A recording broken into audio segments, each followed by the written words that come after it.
Hello, hello. How we doing on this beautiful... I don't know what day it is, but we're here. Hello.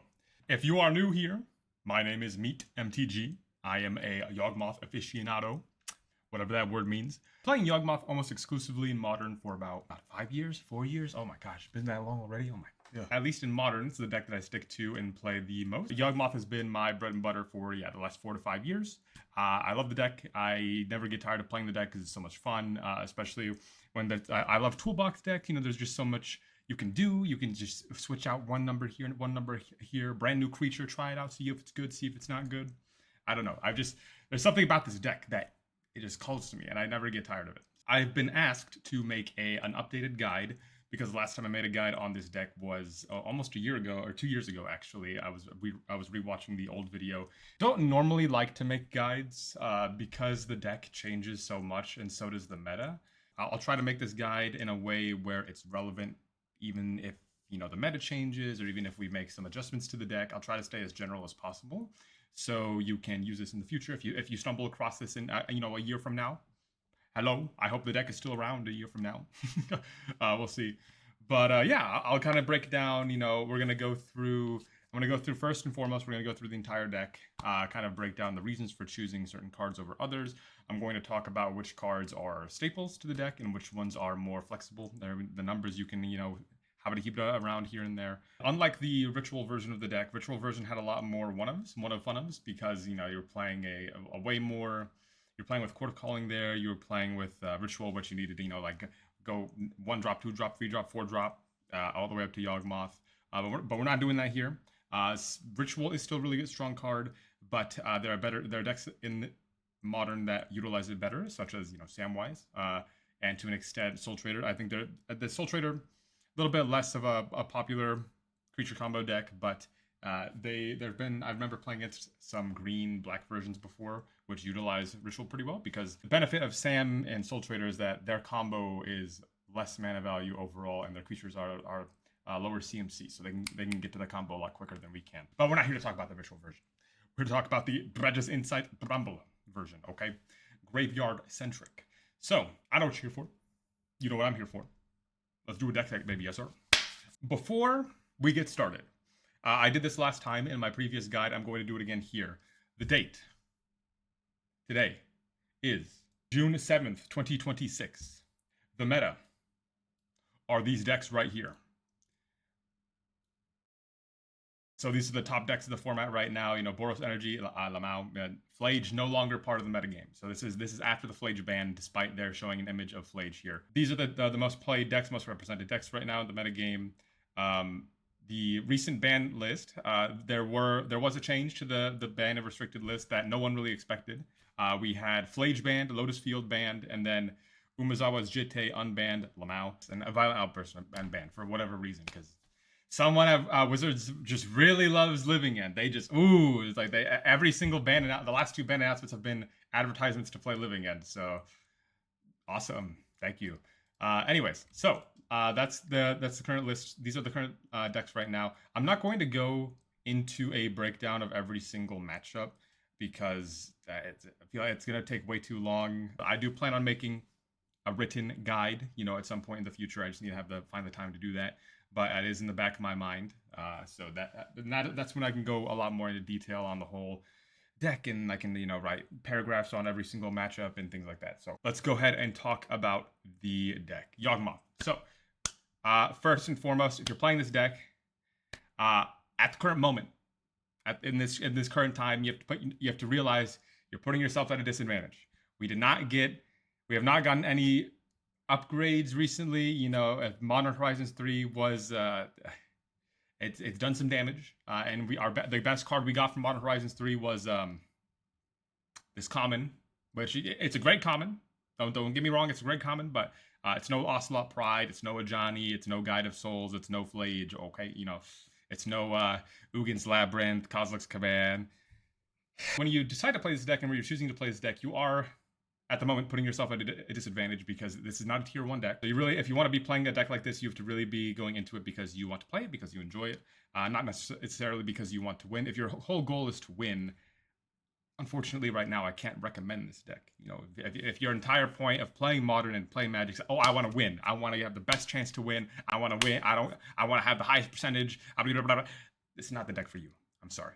If you want a fun creature combo deck that rewards a lot of time investment into the deck, and that has a lot of expression and, you know, has a lot of different crazy habita combos you can do that make it very fun, then you might be in the right place. So let's go ahead and go over the list. As of right now, this is the current list that I am playing and that I would take to a event. We are in the middle of the Modern season. I'm already qualified for both regional championships, which I'm going to be going to later this year. One in Baltimore, one in LA. Finally in LA. Oh my God. So I'm going to be going from left to right. We're going to be talking about the lands and then just going to the right and just choosing the order. And then I'm going to talk about the flex slots, what you can take in, or what you could take out if you wanted to make some adjustments, or if you wanted to make some meta calls, depending on what you're expecting to face. So on the land side, so I was looking at my when I was rereading or when I was rewatching my old video. We used to have so many different utility lands. We were using like Pendelhaven. We were using Takanuma. There was the peat land that we were using, and things have gotten a lot more streamlined now. So when I was talking about that version of deck, I'm like, oh, you have this land, you have this land, you have this land. We have just 8 fetches. So you have the 4 Verdant Catacombs and then the 4 whatever off-green, off-color green fetch you want to use. It doesn't really matter. Whatever you have, whatever you prefer. And then we have 2 basics, which are the 2 forests, 1 swamp. It's been like that for years. It just makes the most sense with the kind of the build of the deck that you have. And then we have 3 Overgrown Tombs. So this is something new that I've kind of shifted towards. For the longest time, I've only played 2 Overgrown Tombs. As I've gotten more games in, and it's very important to just have your lands come in untapped, I've shifted more towards 3. And then just having the 1 Underground Mortuary. I used to be on 2 for the longest time. In the current meta and currently with how fast the format is and everything, you get really punished, especially if you're on the draw. And you have let's say you have a great hand, but your first land is the Mortuary, and you have like a Spy Masters. Oh, it can be really, really brutal if you miss out on the turn 1 play. So I do love Surveil lands. I think they are very strong. They are very powerful. But for right now, I am just on the 1. You can play 2. I think it's fine if you want to play 2. I like having better opening hands with the triple Overgrown Tomb. And then we have 2 Boseiju. So in terms of the utility lands outside of the Mortuary, we have 2 Boseiju. We've been on 2 Boseiju for a while. I think back when Underworld Breach was around, we played 3 because, if you played during Underworld Breach, fine to use 1 as a land, and then if you ever draw 1 later into the game, you can kind of view it as a spell. Or if you open and you have, if you have like a 3 land hand and it's like double Boseiju, you can kind of use 1 as like, or you can use it. You can think about Boseiju as like not necessarily being a land drop, but being as something you want to use as like a pseudo spell, especially if it's something, if you know that you're in an important matchup like Tron.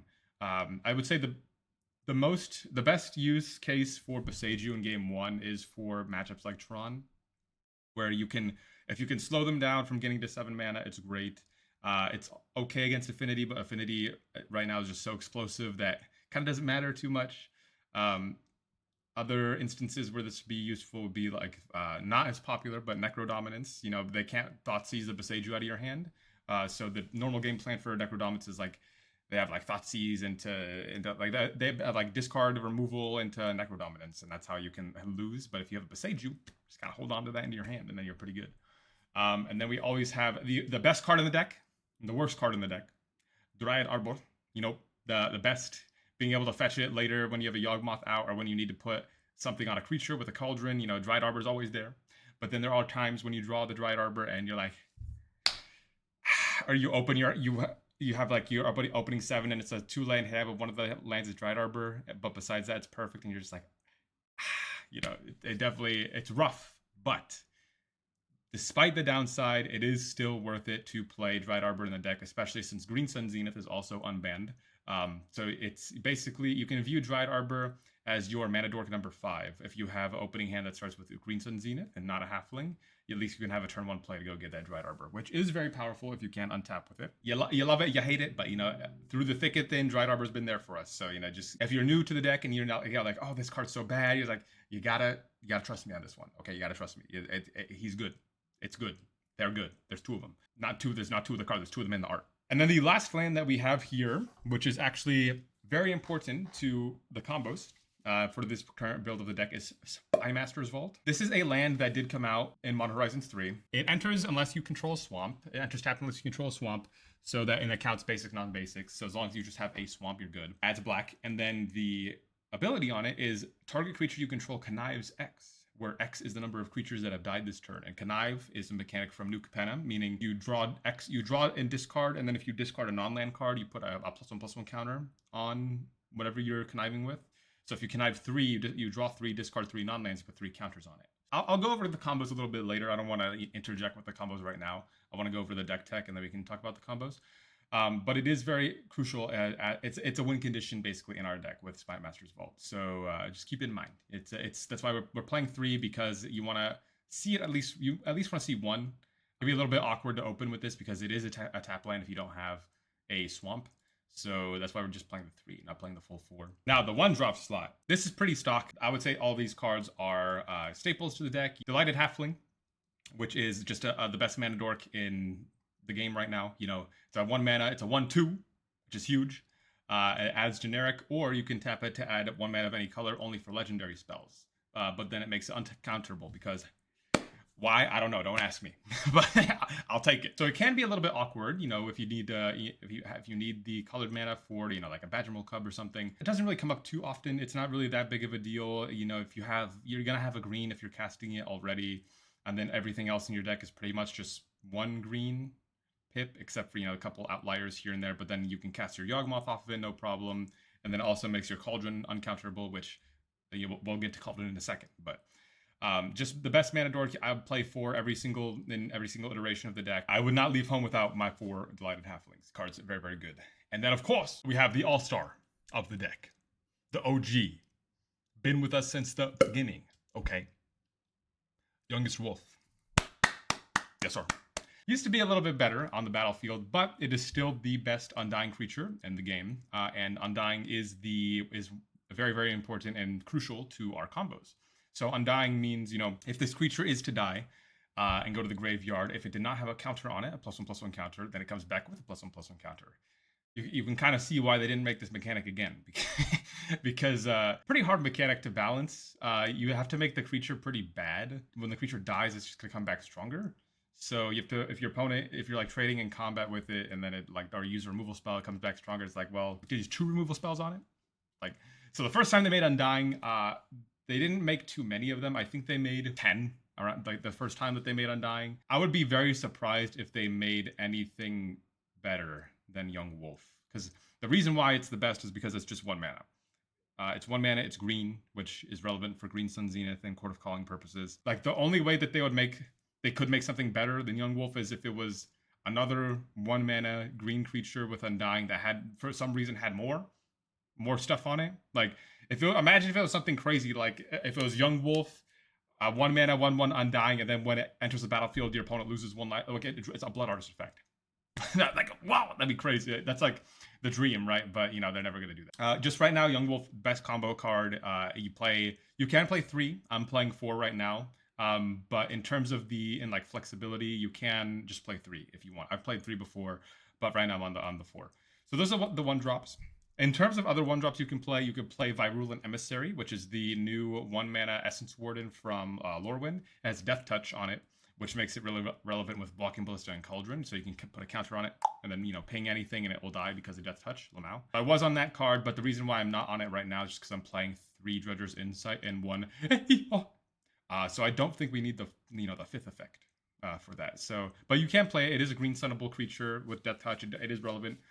There can be board states where it's quite good to just, you know, ping your opponent's Quantum Riddler or something. But right now I'm just not playing it. In terms of other 1-drops you could also play 6 mana dork being a 1 of Ignoble Hierarch. Just to have a higher density of turn 1 plays to make. Because playing a mana dork and untapping with a mana dork is the best play you can make in this deck. Because it just accelerates you, and that's the name of the game in Modern. You know, you want to be able to be very explosive, very fast, and mana dorks help you to do that.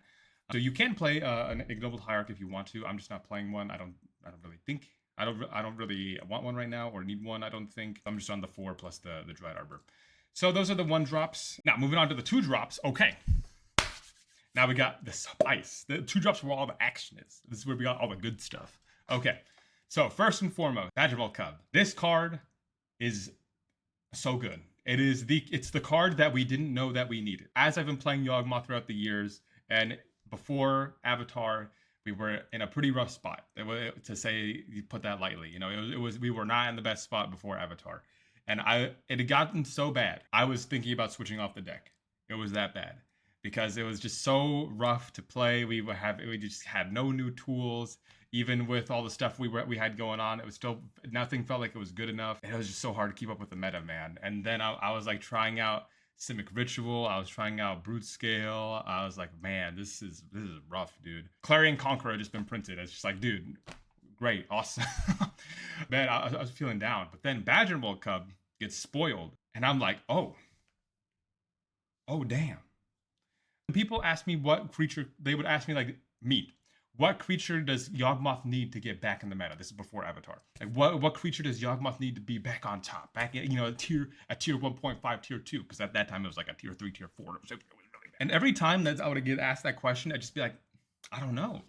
I didn't have a good answer to that question, because all my answer would be like just something broken that they wouldn't print. Like, oh, give me like an undying creature that, like what I said before, give me an undying creature that drains on ETB.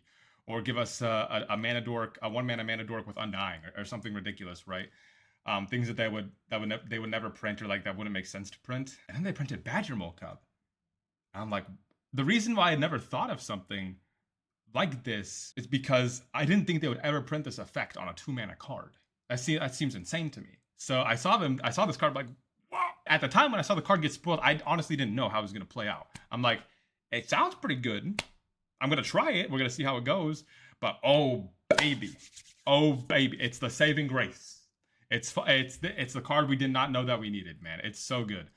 Being able to ETB, you make a body and you turn your land into a creature with a counter, which is relevant for Cauldron purposes. It gets haste, so you can use it right away, even though it is turning into a creature. And whenever you tap a creature for mana, it doesn't specify like whenever you tap a land creature. Whenever you tap any creature for mana, you add an additional green, and that stacks. So if you have 2 Badgermole Cubs, you tap for 3 mana. Really, really good. The synergy with Cauldron being the best start is going like turn 1 Halfling. If the Halfling lives, you go turn 2 Badgermole Cub, and then you can play any other 2-drop, like a Cauldron or a Rumble or an Insight, and then you're just like, if you can untap after that, you're like, oh, the world is your oyster. You just so much mana. You have so much mana to work with. It's really, really cool. At the moment, the current build of the deck, I do believe you need 4. There are versions of the deck that, you know, don't use Badgermole Cub. Unfortunately, Badgermole Cub is a very good card, all formats, you know, Commander, Standard, Modern, even Legacy to an extent. So unfortunately, the card commands a very high price tag. Right now, I bought mine for around 50, and they are around like 53 right now. So it's, you know, maybe we can hold out hope for if it like ever falls off in Standard, but it's already kind of like right now in Standard, like all the Izzet decks are popping off, but the Landfall deck is still really strong. I don't think it's gonna go down anytime soon, unfortunately. The problem with Badgermole Cub is that it's from Avatar, meaning I don't know when they're going to reprint this card again. Right? It makes it a little bit awkward when it comes to reprints and Universes Beyond. The lines get a little blurry, right? Because they could reskin it. They could do like a secret layer, maybe. They could put it in. Could they just rename the card and put it into a future set? Maybe, I don't know. But in terms of like getting like a straight reprint, I don't think they're gonna be reprinting an Avatar set anytime soon. At least not from what we at the current moment of what we've seen. Right? I would not play Yawgmoth without the full playset of Cubs. You could play. There are builds of the deck before Badgermole Cub that were playing like Wall of Roots, which used to be a staple of the deck. Wall of Roots. You know, salute to the OG. Right, Badgermole Cub is just insane. Yeah, I believe you. You need 4. Trade some commander cards for it. So this version of the deck is very graveyard focused, which is why we have the 4 Malevolent Rumble and we have the 3 Dredger's Insight. So Rumble is the better of the effect because it makes a body that also makes a mana. So you mill 4, you may put and also it sees any permanent. So you mill 4, you put a permanent from among them into your hand, and then you make a spawn and you put the rest to your graveyard. So the spawn is extremely relevant. People have asked me, oh, isn't Insight better because you can combo, because it gives you combo potential? Insight is good because it has combo potential, but it's not better. The mana and the body that Rumble makes is so important. It seems like it's not. It seems like it's not relevant or not that important. It's really important. It is really, being able to effectively have a 1 mana Rumble that also makes a body that's important for your creature combo deck that needs creatures is very good. So that's why you play the full 4 Rumble over the Insight. There are some people who play the full 8. I'm not super into the full 8. I don't like going that hard. And I like having space for other things in the deck, which I'm going to go over here.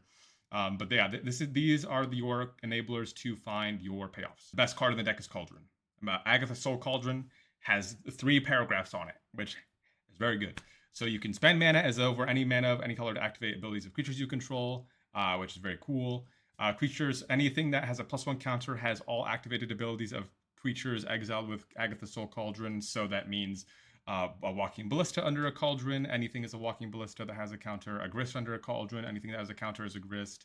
Yawgmoth, etc. All the activated abilities. The Halfling, right? You use the Insight. You use the Rumble to try to find your Cauldron if you don't have one already, or if you already have a Cauldron, you're using these to dig towards your combo pieces like Walking Ballista, Yawgmoth, and find Young Wolf, right? The reason why you play so many of the Dredger effects is to enable your combo and to also find your combo enabler, which is Agatha Soul Cauldron. Very, very good. And then of course. So Agatha Soul Cauldron, you want to have this card. You want to find this card as quickly as possible. You don't need to mull. If you have like an oak, a pretty fast hand with like a halfling, like a Yawgmoth, then I would say, you don't have to mull to it. But obviously it is the best card in the deck. So you do want to prioritize finding the card. So like opening with the hand that has Rumble and like some other stuff to do is pretty good. We'll go over the combos with this once we go through the rest of the deck. Now, excuse me. How could I? Strangleroot Geist. Another one. Another OG. Similar to Young Wolf. It is a 2 mana, 2/1 haste Undying.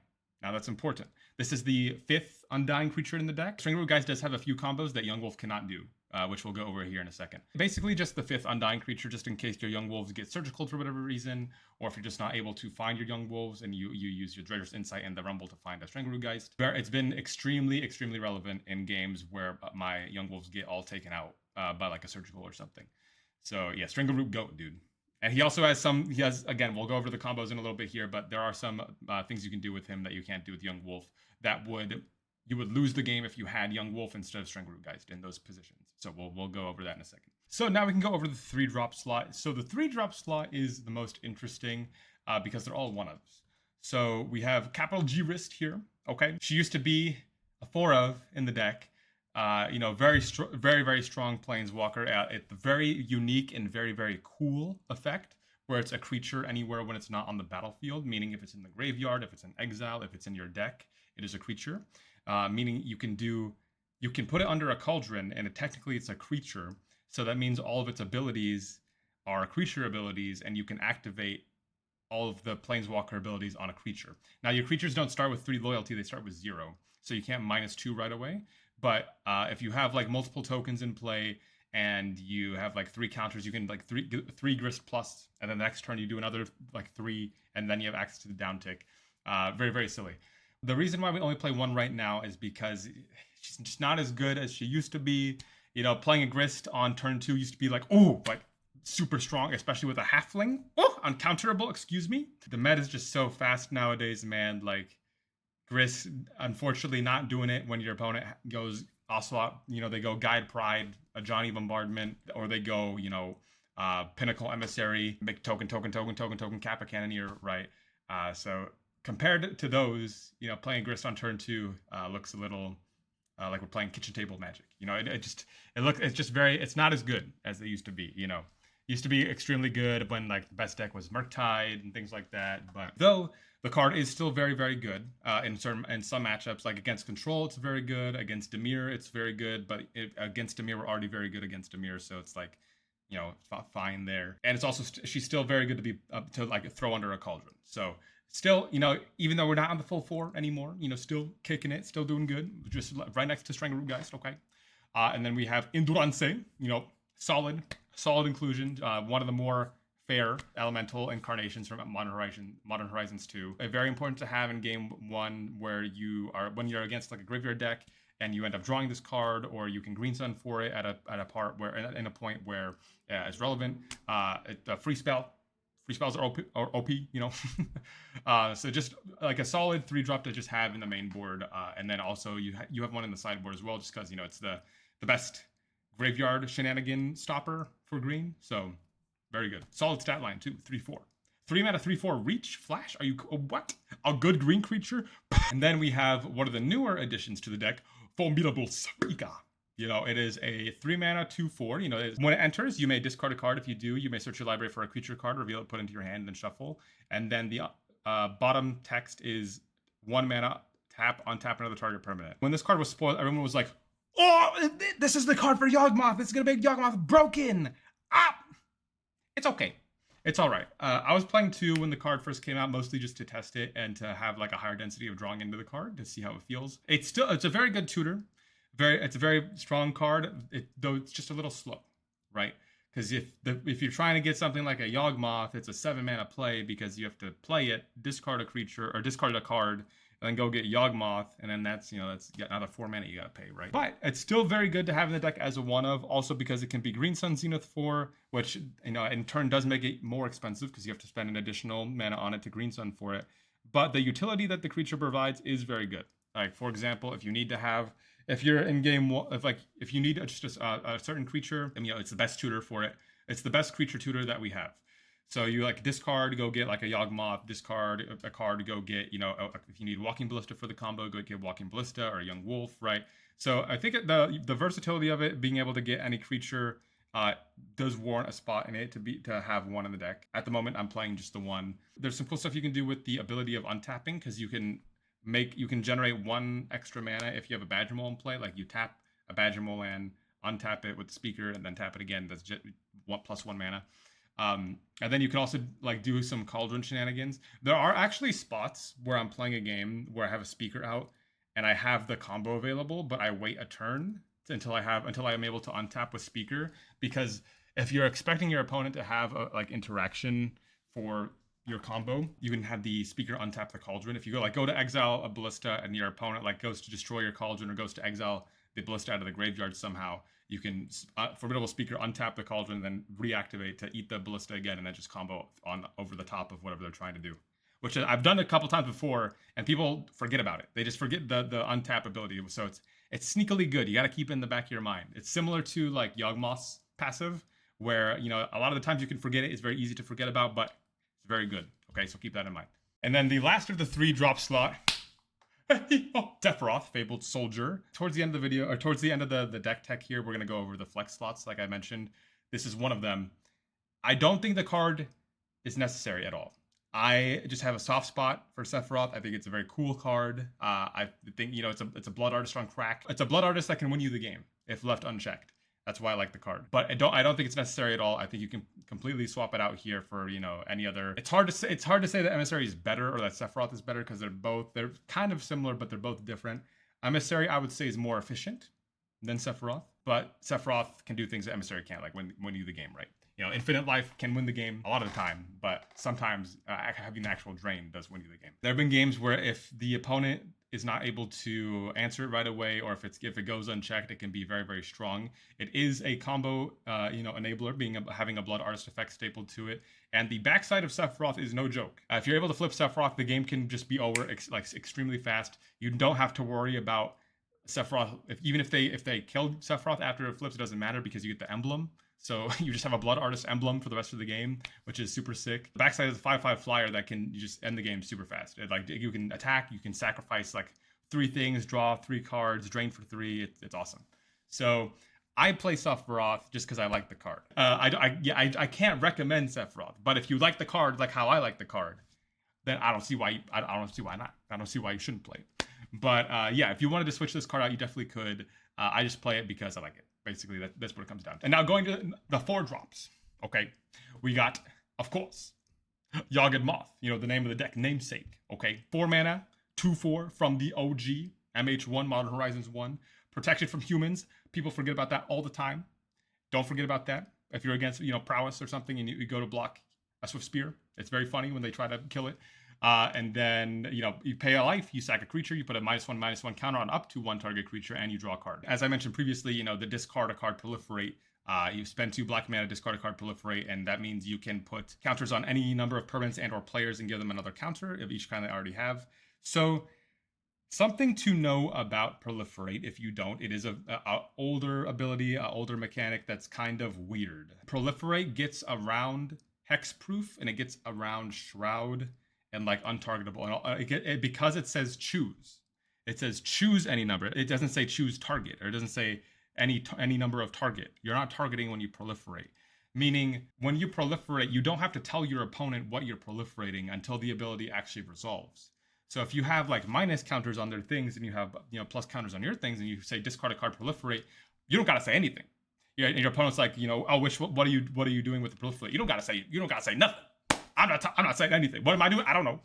I just want to discard a card. It's a really weird ability that you only put the counters on it after it resolves. So if your opponent wants to like respond beforehand, they have to.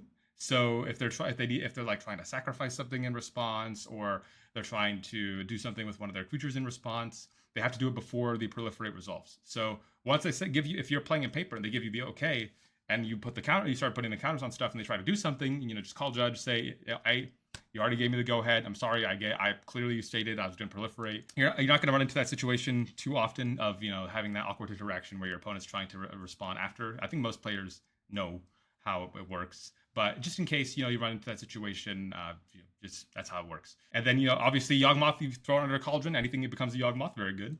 And now, one of the newer additions to the deck, Ouroboros. Another standard all-star. It is a 4-mana 1/3. At the beginning of combat on your turn, you put X 1/1 counters on each creature you control, where X is this creature's power. So you get in play. You get this card in play. You go to combat. 1 counter to everything, so this becomes a 2/4. All your things get a +1/+1 counter. You untap. You go to combat. Everything gets 2 more counters. So now the Ouroboros 4/6, and everything else has an additional 2 counters. God forbid you get to untap again. You put 4 counters on everything, and then the Ouroboros becomes an 8. What is that? 8? It's 8/10.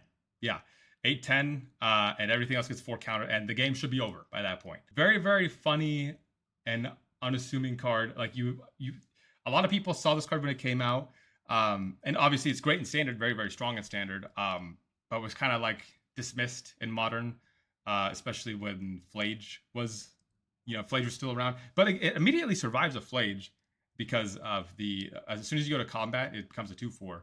But it was overlooked initially, and then I believe it was Pi Gonti. He reached out to me and he suggested he showed me a list with Ouroboros in it, and I'm like, oh, okay. I've never tried the card before, but we could try it. And man, was I impressed. It was almost immediately after I resolved the card, and once I was able to untap with it, I'm like, oh, the game is just over. It turns all of your mana dorks into win conditions, which is huge, because there are times when you're playing this deck and you have a hand that's like Halfling, 2 Badger Mole, Green Sun Zenith, and normally you would have to throw that back, normally, because that's a route to like a Grist, that's a route to Formidable Speaker. It's a little bit slow, but you could still get there. But you would have to kind of look at that hand and evaluate, is this actually good enough? I don't know if Grist is going to be good enough in this matchup. I don't know if the Speaker is going to be fast enough to get Yawg in this matchup, especially if my things die, right? But Ouroboros, all of a sudden, you have a win condition. You turn all your Earthbent lands, your Halfling into actual damage. You can untap, you put a counter on everything, attack, and then untap. Once you untap once with this thing, I think you're swinging for 17. Like a lot of the time, you're swinging for like 15, 17 damage, depending on like how many creatures you have on board, right? It's been great. I've used this card against Tron on the play. I've won so many games against Tron on the play in game 1, just going for Ouroboros, having like Halfling, Badger Mole, Green Sun Zenith, just getting Ouroboros out turn 3 and then turning it sideways. It's been awesome. So yeah, that's Ouroboros. Surprisingly cool. Now, I don't think it's necessary. I do understand the card's expensive. It has gone down a little bit. I think the card's cheaper than Badger Mole Cub. I think the card initially commanded like a $50 price tag. Now it's hovering around 35 right now. A little bit more affordable than it was. I think I got mine at 40. Oh. It's the cheapest green mana win condition. It's the cheapest thing you can Green Sun Zenith for that's going to win you the game. So if you want a card that does that, Ouroboros is your card. It can get you through a lot of board states where any other card wouldn't. I've honestly considered moving up to 2. I've not done so yet. The card is that good. I would highly recommend, if you have not tried this card and you've been on the kind of like the fence about it, talk to friends, borrow it from a friend. I'm not saying go buy it, right? Borrow it first, try it out, see how you like it. It's really good. It's so good that I'm putting it here on the spot and in the deck, right? So very, very strong, especially when you get, something under a cauldron, turn everything into a grist, turn everything into a Yawgmoth, a ballista. Game's just over. So yeah. And then, okay, getting to the end here, the X spells. So you got Green Sun Zenith, obviously. So this got unbanned a little over a year ago, I think. Just an extra way to get a mana dork on turn 1 with Droid Arbor, and then later on to the game, it can get anything out of your deck that's important, aside from Yawgmoth and Sephiroth. But you can go and get those too with Formidable Speaker, right? So it's just it's the toolbox card, right? Just go get Green Sun for whatever you need. Get your combo piece with Young Wolf, Habita Hibda, all this stuff. So right, Green Sun, excellent card. I don't think you need more than 3. 4 gets a little bit redundant because the card, for whatever reason, on this cycle, the card shuffles back into your library. So once you resolve it one time, you already have 4 copies because you resolve the first one and then you have another 3 in your deck still. So I don't think you need 4. You're not super in the market for 4. So 3 is fine. And then we got 4 of Joaquin Ballista. So this is the combo card. This is the card that you use with your Soul Cauldron to do all the combo shenanigans. So you put it under the Cauldron, you turn anything into a Walking Ballista, and there's multiple different combos we have here with Walking Ballista. So that's the entire 60. I'll go over to the sideboard in a second. So now I want to talk about the cards that are flexible. I think it's Sephiroth, Ouroboros, Young Wolf, and Walking Ballista. Those are the 4th Young Wolf and the 4th Walking Ballista.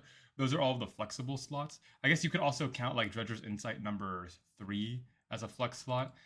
Ouroboros is very close to being, just a staple to the deck or just being like a solid inclusion. But for now, I'm going to list it as recommended, highly recommended, but not necessary. Yeah, you don't have to play the full, 7 to 8 dredgers. You could play just 6, and you can get by with 6 and include something else.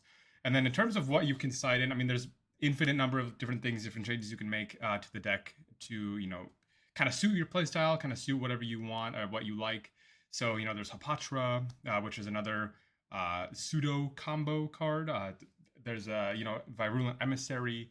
You can include, I could sit here forever and name a whole bunch of different things. You can play Grist number 2, but at the end of the day, it's just up to you what you feel like you want, because since we're a creature combo deck, there's just so many different options that I could touch on here. I could do, you could say this, you could do that. So it's just whatever you prefer, like what your playstyle is, what cards have worked for you in the past, what if you're trying to game for a certain meta, that's kind of where you kind of have to gauge what you want in those spots. But for me, this is just what I like. I just like playing the 3 Insight, the full 4 Young Wolf and Ballista, and then Ouroboros and Sephiroth would just be my 2 flex slots.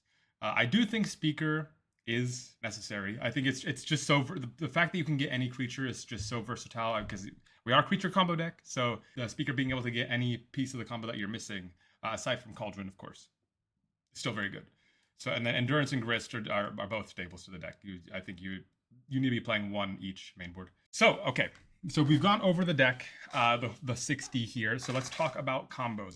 You kind of need a lot of cards.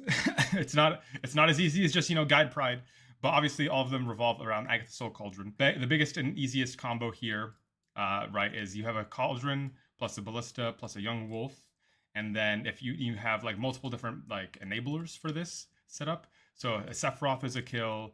If you have a Grist under the Cauldron as well, with the Walking Ballista, then you can plus on the Young Wolf with Grist ability, and then use the Walking Ballista ability to ping the Young Wolf and reset it and get another, and basically like make quote unquote infinite insects. It's equal to the number of cards in your library, but you can make like 30 insects and then pass the turn, right? And then if you have Dredger's Insight in play with just a Young Wolf plus a Cauldron and Ballista, then you can gain infinite life.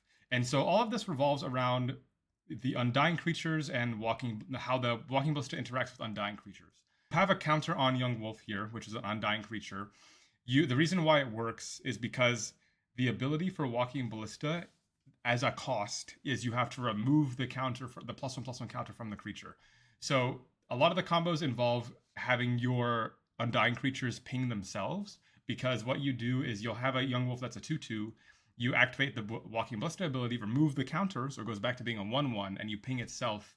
So then when it dies, it sees it has 0 counters on it, it resets, gets a counter again. That's where a lot of the combos come from, just from the pinging ability on itself. Now you do have to be careful, because if you have, I don't know the exact ruling, I don't know the exact like judge ruling this, but if you remove a counter from a Young Wolf and it has a damage marked on it, let's say this is a 3/3 Young Wolf with 2 counters, and you remove a counter to ping itself once. So now it's a 2/2 with 1 counter and 1 damage on it. If you try to remove another counter, the Young Wolf will die. It will not come back. I don't know exactly why. It's something to do with like when it dies, state-based actions are checked, and when it technically died, it had the damage on it. I don't know. It's something.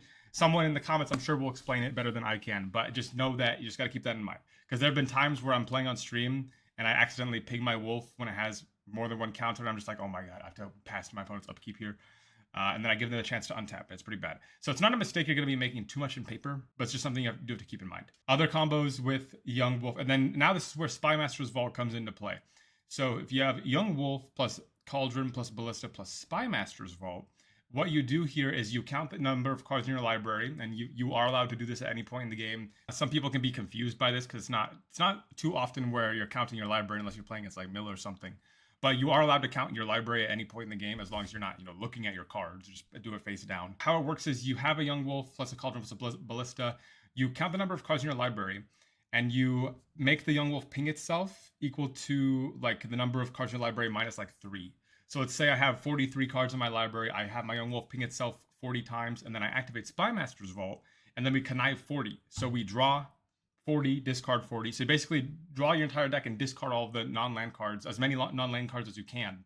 And then your Young Wolf is going to get X counters on it, where X is the number of non-land cards you drew. 99% of the time, this is going to be enough to win you the game. Not a lot of decks gain life in the formats, aside from like Boros Energy. You'll just win the game because your opponent will be like less than 20 life, and you don't have to worry about not having enough cards to kill your opponent. Now, this is there's a point where this gets a little bit scary. So, I mean, one thing that you can keep in mind, or that you can count if you're not sure, is just know that you have 20 lands in your deck. Oh, sorry, 20. You have 21 lands in your deck. The Dried Arbor does not count as a non-land. It technically still a land, so it doesn't count towards a counter.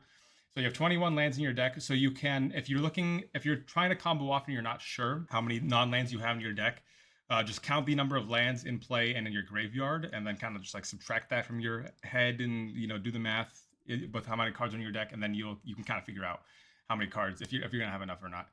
And now you do need to be careful. There's some things to keep in mind here. So with Spymaster's Vault, one thing that people miss a lot is it does count any number of creatures dying. So it counts your stuff, it counts your opponent's stuff. So you do need to be careful about miscounting, or if your opponent has like a Goblin Bombardment in play or something, or like they have a bunch of spawns and they have a way to sacrifice them in response to the connive. They can kill you. If you try to draw exactly the amount of cards in your deck and your opponent has any way to like kill something, well, that's when you can kind of screw yourself over. Though you can always cancel the ability. The way that you can cancel the ability, if you suspect your opponent to try to like get you in this way, what you can do is you can just ping the Young Wolf over and over, and then when you go to connive, just make sure the Young Wolf has a counter on it already. That way, if your opponent has like a bunch of spawns in play that they sack to try to make you draw more than your deck, you can just like ping the Young Wolf to reset it, and so the Spymaster's Vault ability fizzles. Because if you draw more than the number of cards in your deck, you lose. So if you try to connive like 50 and you only have the 45 cards in your deck, you will lose the game before the connive resolves. So that's why you got to count your library beforehand. That's kind of important. Spymaster's Vault, it's a combo enabler, but it's also a way to just kind of dig through your deck if you don't have everything in place yet. So there are times where you're playing against like Boros Energy, or against even Eldrazi. When they go to sack their spawn tokens, there's been times where my opponent like sacks their spawns, they play something scary, but I'm still able to connive like 4 or 5 because they sacked 5 things. And so you just keep this in mind if you're trying to dig to find an answer and you're not quite there yet, and your opponent is like killing things or sacrificing stuff, you can use Spymaster's Vault as a way to kind of dig towards what you're looking for. So it's also good as just kind of like a fair card. You can just kind of draw like 2, discard 2 to try to find something, or just use it to buff something out of nowhere when your opponent's not expecting it. So good card. If you have Young Wolf plus Cauldron plus Ballista, but you don't have like the Vault or the Insight or a Grist or a Sephiroth, you know, if you have Yawgmoth, you kill your opponent this way if you have more life than them. Because you can remove the counter with the Young Wolf, take it off, right? Ping your opponent, and then now it's a 1/1 again, and then you sacrifice the Young Wolf with Yawgmoth ability, draw a card, and then ping again. Now, every time you're doing this, you are losing 1 life, so you have to make sure that you have more life than your opponent. If you have 2 Young Wolves in play and a Yawgmoth, you should be able to win even if your life total is lower, because what you can do, sacrifice a Young Wolf, target the other Young Wolf. When they both don't have a counter on them, you sacrifice one Young Wolf, target the other, so they both die. They both come back with a counter, so you're spending effectively 1 life to deal 2, because they both come back with a counter. You remove a counter, and then you pay 1 life, target the other one. They both die, come back with the count. Each have a counter, remove one, and then rinse and repeat. And now, so another combo that you can do with Strangleroot Geist that you cannot do with Young Wolf is having a Mana Dork under a Cauldron. So if you have a Mana Dork, a Halfling or a Dried Arbor, what have you, plus a Ballista and a Strangleroot Geist in play, because the Strangleroot Geist has haste, you can float a mana. You can so it has a counter. You float a mana, remove the counter, ping itself. It'll become a 2/1 again, so it will reset. Undying, come back, make another mana, remove a counter, ping itself. Undying, come back, make another mana. So you see where I'm going. You make infinite mana with Strangleroot Geist, and then that way you can just put it all into Ballista's ability. That way, and then you just ping your opponent to win. That way, this is a way that you can win if you think you don't have enough cards in your library for Spymaster's Vault. If like normally where you wouldn't be able to win via Young Wolf, Strangleroot Geist is the GOAT. He's the GOAT, baby. Come on. So that alone is enough for me to include Strangleroot Geist in the deck. I've had so many times where I've just killed with that combo because people aren't expecting it. It's also pretty hard to interact with. They need to have some form of graveyard hate. That's the only chance really they have to respond, or they need to have like a piece of exile removal. So, which you can kind of play around if you just have anything else in play with a counter on it. So, yeah, Strangleroot Geist, very good, very strong. And the fun part is, with Strangleroot Geist, even if you don't have the mana generating ability, it does have haste. So, if you have a Spymaster's Vault in play, and you still don't think you have enough cards to necessarily win with just an activation of Spymaster's Vault, you can do it enough times to put some counters on Strangleroot Geist, and then just attack for 10 damage or whatever. Clear a blocker out of the way, attack, and then remove the counters. So deal extra damage that way. So yeah, in terms of the sideboard, we can lightly touch on this here. So obviously the sideboard is gonna depend on what the meta looks like, what you think you're gonna be facing, and so on and so forth. But the cards that are consistently in the sideboard the most, I would say, cards on the left here are in the sideboard most often. Like Fatal Push has been in the sideboard since forever. Thoughtseize, obviously, it's Thoughtseize. Come on. Force, obviously very good.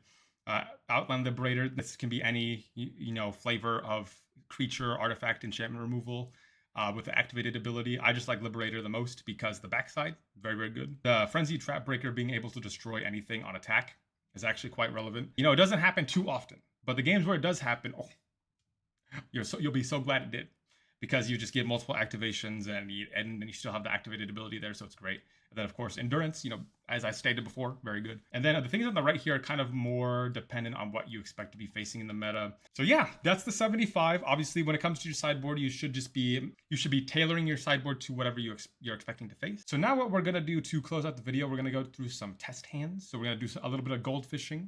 And I can give you my thoughts on the hand and like what I think. And in regards to the sideboarding, I do have a sideboard guide available for free, by the way. If you want to see more into like the matchups there and see what cards take in and take out, you can kind of go look at that. I don't want to go over that here because it's going to take way too long. But I do have a sideboard guide that I update consistently for free. So it should be in the description of this video below. So help yourself. But yeah, I constantly make changes to that and I update it throughout as the meta changes and evolves.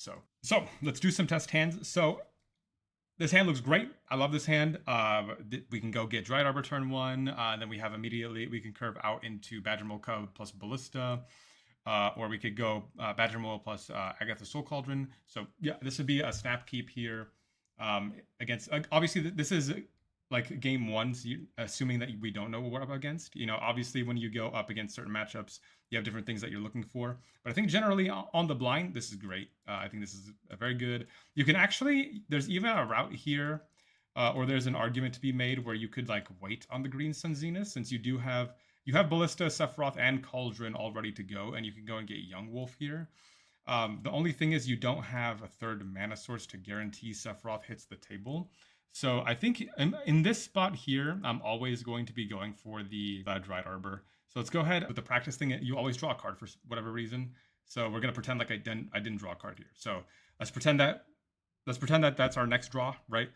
So we go here. Let's go Green Sun Zenith for Dried Arbor, and then we go to our turn here. So we go to draw. We go to our turn. So then we draw here. So then, assuming just don't look at the card on the right most. So assume we assume we drew the forest. So okay, cool. So then we go here. We go fetch shock. I guess you could get a swamp here. It'd be fine. Yeah. So then we can have 2 mana here, and we can play the Cauldron here, and then we can play Ballista for 0. And then we can just eat the Ballista right away, and then put a counter on Badger Mocha and go from there. And then we also actually have a win, even without Sephiroth. This is also a win with Strangleroot, guys, because we have Dried Arbor. So then we go to our next and see what we got. Okay. Another land, not really what we're looking for here, but we can just go ahead and play. Play this guy, sacrifice here. Oh, the Young Wolf, good game. And there we go. Yeah. So let's go ahead and try another hand here. So this hand, very obvious mulligan. Dried Arbor, don't want to see you. But even if this was another land, I probably would not keep this unless I was on the play, because having all of these here, very high end with no mana dork, not too good. So we're just gonna throw this one back. This is interesting. We're gonna keep. I would definitely keep this one on 6. We put back the Mortuary, and then. Same song and dance. We just go pretend we don't draw that. Let's go ahead and go with the. If you don't have another mana dork to play and you have a Green Sun, I'm always getting Dried Arbor, unless it's I guess one spot where I wouldn't get Dried Arbor on one is if I have 3 lands with one being a Spy Masters, a Ballista, a Cauldron, something else, and the Green Sun Zenith. There's an argument there to hold the Green Sun Zenith because that's the only card you're missing for a combo to kill with Young Wolf. So in that spot, I would maybe think about holding the Green Suns there. But other than that, always want to accelerate. You want to be able to go faster than your opponent. You want to be able to try to ramp and get more mana available so you can do your combo turns faster. So then we go here, pretend that we didn't draw the halfling. We drew the Green Sun Zenith here. So now this would be, you just go ahead and play this. Go for a Badger Mocha. You also don't want to turn your Spy Master's Vault into a creature if you can help it, because it gets a little bit weird when you need to activate it for the ability, but then you also need to activate it to ramp. So try not to turn your Spy Master's Vault into a creature if you can help it. And then we would go for a Rumble here, see what we get. Oh, Cauldron. So we get the Cauldron. This is very good. And then pretend that we don't have the Halfling in the hand, just because of how the practice tool works. Oh, and Ballista. Oh, we knew it was coming. So obviously now drawing the Ballista, that's a route to a combo kill. So we just go fetch shock, get an Overgrown Tomb, and then we go play the Cauldron, play the Ballista for 0, go this, Green Sun for Young Wolf, and then you're off to the races. You just exile the Ballista, you count the number of cards in your library, ping the Young Wolf, and then you're good to go. So this is interesting. I think I would still keep this. It's a little bit slow, meaning you need to. We have the Speaker, which can go and find the Young Wolf, but we don't have Spy Masters. We don't have Young Wolf, and then we would need to discard a card. I think I'm still keeping this because you do have Cauldron is one of the most powerful cards in your deck. So I think any hand that you have turn 1 ramp, you have a Cauldron, you have a way to go find some action later, such as with Formidable Speaker, or I would keep this also if this was a Dredger's Insight or a Rumble, because we could find other action that way. So keep this, pretend that we don't draw, or pretend that we don't draw that. Just go fetch here, shock. Halfling. And then if Halfling, assuming Halfling lives, you could even go for, okay. Well, again, pretend that we don't draw that. Pretend we drew the Ouroboros. So then now you can go here. We can go Formidable Speaker. We go okay, no response to discard Ballista, because that's you could discard Ballista there. It's so easy because it's just a free. You're most likely not going to be playing that anyways. And then here, you just want to evaluate what am I playing against? What do I need here? Do I just get a Young Wolf? Do I want to get a Yawgmoth? obviously it's just all dependent on like what you think you're going to be, or what you're facing against and what you think you're going to be needing here. So I mean, on the blind, it's kind of hard for me to say what I would want here, right? But in this spot, having the cauldron, but then not having, and having the ballista, but not having a way to necessarily do anything with that, could be good here to get Strangleroot Geist, because I guess we could turn, okay, you could turn the swamp into, you can turn the swamp into a green mana with the Formidable Speaker. This is a way to a victory because you can eat the ballista with the cauldron, and then you can kill the halfling and eat the halfling with the cauldron, and that way you have the kill with the Strangleroot Geist. We got our turn here, land, very nice. So then now we can actually just play. We go 1-2, play the Habita Hibita here, and then go Habita Hibita, play this. Eat the ballista, then counter here.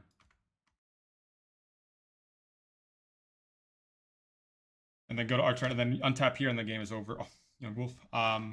All you have to do is just like put a counter on the Strangleroot Geist here, and then remove it to kill the halfling, and then eat the halfling, and then counter here. And then now you're just, again, tap, make a mana, remove, counter here.